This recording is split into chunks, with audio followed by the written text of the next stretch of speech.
Welcome you all to this section on fluid mechanics and machinery. So today we are going to discuss certain problems in course outcomes 5. So that is principles of turbines. Okay. So in the forthcoming sessions also we will be solving certain problems in turbines. So this is actually, so you know very well, we would have learnt about, the previous section we would have learnt about various turbines, the Pelletin wheel fans, Kaplan turbines, the principles, how the work is being done, how the efficiency is being measured. So we have covered many topics.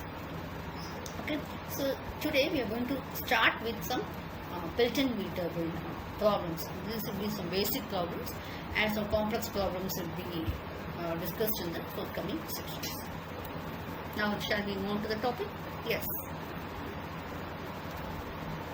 So actually, so this problem, the main is we are going to design a Pelletin wheel. So what is the power to be developed? So when you are, see actually I will just have a description of, just have a remembrance of Pelletin wheel. You know actually it's a tangential flow impulse turbine. Okay, it's a tangential, that is the water will be flowing along the tangent of the runner. Okay, so this will be striking at the bucket along the tangent of the runner. So that's actually a Pelletin wheel model. Next is, we shall move on to the problem. So the power to be developed is actually 6000 kilowatt. The net head available is 300 meter. The speed is 550 rpm. The ratio of jet diameter to the wheel diameter we have it as small d by capital G will be 1 by 10. That's very essential. Okay, so what it is actually jet, we shall have some problems, we shall have some doubts. What is it actually? Jet is actually, you know very well, okay, there will be the jet of water is actually the breaking jet also we can say. So that is, the number of jets is very essential. So here this will be, they are given as ratio of jet diameter to wheel diameter is 1 by 10. Overall efficiency is 85%. So why this overall efficiency is very important is actually, so what it is actually is it's the power which is available of the shaft after the turbine, what power is being available in the shaft. Okay, and it is the ratio between this power which is available at the shaft to the power supplied at the water at the inlet. So this overall efficiency is very important. Now we are going to calculate what are the number of jets, the diameter of the jet, the diameter of the wheel, and the quantity of water required. So normally will be this velocity ratios and speed ratios will be assuming. So this is actually from your these problems I have referred very textbooks from Pansol and Moody and say, okay, standard textbooks. You can see that in certain textbooks they will be giving this kV as actually the speed ratio, as kU as 0.26 and the velocity ratio kV will be as 0.985 or 0.98. So for my convenience, and also many textbooks they have followed that kV is equal to 0.98. So this is actually, now we have it as a velocity is equal to kV into root of 2g head. So h is actually the head. Okay, so again I am saying this h is your head. So we can see in the previous slides, okay, we'll be moving forth and back so that you can see the given data that is available. So head, how much they have given, the net head available they have given us 300 meter. So that's what I am substituting here. So 0.98 into root of 2 into 9.81 into 300, we have it as 75.19 meter per second. So U is equal to KU out of 2GH.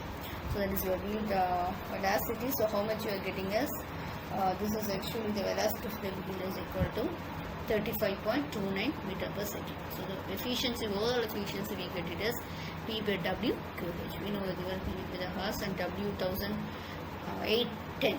And Q will be actually a discharge. So in this formula they have given you the problem itself, the overall efficiency is 85%. So I am substituting what is the one we don't have the value of discharge or the capital Q. So that is what we are going to find out. This P is actually, they have, you can see that they have given us 6000 kilowatt. So we have to convert in terms of watt. So 6000 into 10 to the power 3 watts. Okay, so we get the discharge is 2.399 meter per cube per second. Right. Next one, U is equal to, we have it as pi d n by 60, and you know very well U we have already find out as 35.29 meter per second. So what is the only one we don't have? We don't have the value of diameter of wheel, have it as d is equal to 1.225 meter. So small d by capital D is equal to 1 by 10. So small d is actually the area, this diameter of the jet. We get it as 12.1225 meters, or else in the case of mm we have it as 122.5 mm.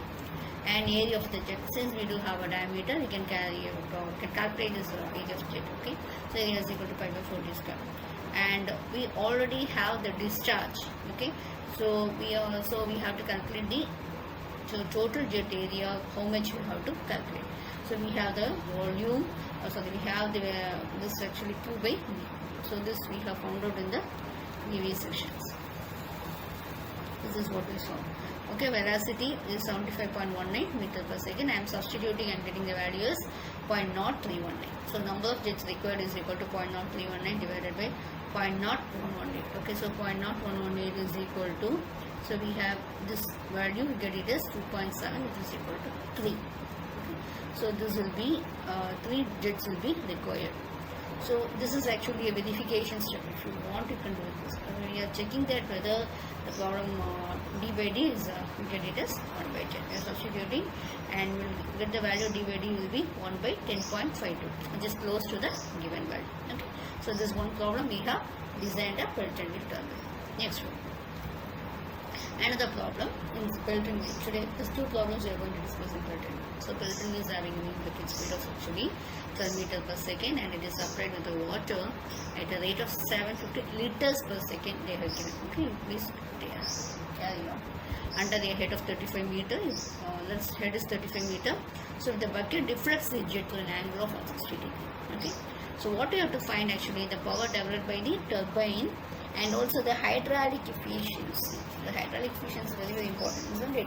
So what we can say it is this hydraulic efficiency will be actually how it will be the ratio of the power delivered to the runner to the power supplied at the inlet, that we have to find out. And coefficient of velocity is 0.98, and neglecting the friction, we need not consider the friction at the bucket. And also we have to determine the overall efficiency. If the mechanical efficiency they have given as 80%. So now the power developed by the turbine is given as W by G into small capital V minus small u, capital V minus small u, 1 plus cos pi into the whole multiplied by u. So we know W, capital W is W into Q, so the W is 9810 Newton per meter square. Now when happens, this is actually Newton per meter square, when I have it as Q is equal to actually 750 liters per second. So that is actually liters. So we have to convert this in terms of meter cube per second. So that we are dividing it by 1000 into 10 to the power minus 3, isn't it? So that is we get it as 0.75 meter cube per second. So we know very well W is equal to 9810 into 0.75. Okay, that is small q, small W into capital Q. So we get it as 7357.5 Newton per second. Okay, so V is equal to root of the formula we are substituting 0.98 into root of 2gh. Okay, so and the small u is equal to 12 meter per second. The k is 1, so we are not considering the friction. Okay, now pi is equal to 180 minus theta is 180 minus 60, we have it as 20. So cos pi is equal to cos 20 is equal to 0.9397. And we know very well the power, we are substituting all the values, and what we get it is actually, we get it as 23, we get it as 22 lakhs and 38,816 watts. Now we have to convert this in terms of kilowatts. So I am again dividing it by 1000, we get it as 238.816 kilowatts actually. This is in terms of kilowatts. If you want to convert that watts in the terms of horsepower, we will be multiplying it by 735.5. So we get it as 324.699 metric horsepower. Next one, hydraulic efficiency. We get it as, what is the formula? 2 into u, capital V minus small u, 1 plus k cos pi divided by square. This is the formula for hydraulic efficiency. So we are substituting, we know very well k already we have taken as 1, we are substituting and we are getting the values as 96.6%. And overall efficiency will be obtained by multiplying the hydraulic efficiency and also the mechanical efficiency. So we get it as 77.3. Okay, thus we have, this is a simple problem where we have actually, what we have done this is, So we have calculated the hydraulic efficiency, the power developed, and also we have calculated the overall efficiency. Thanks for your patient listening. So we'll have to solve more problems in turbines and have to find out the friction law, various losses. We have to calculate the mechanical and hydraulic efficiency. We have to design different types of turbines in the coming sessions. Okay. So thanks for your patient listening.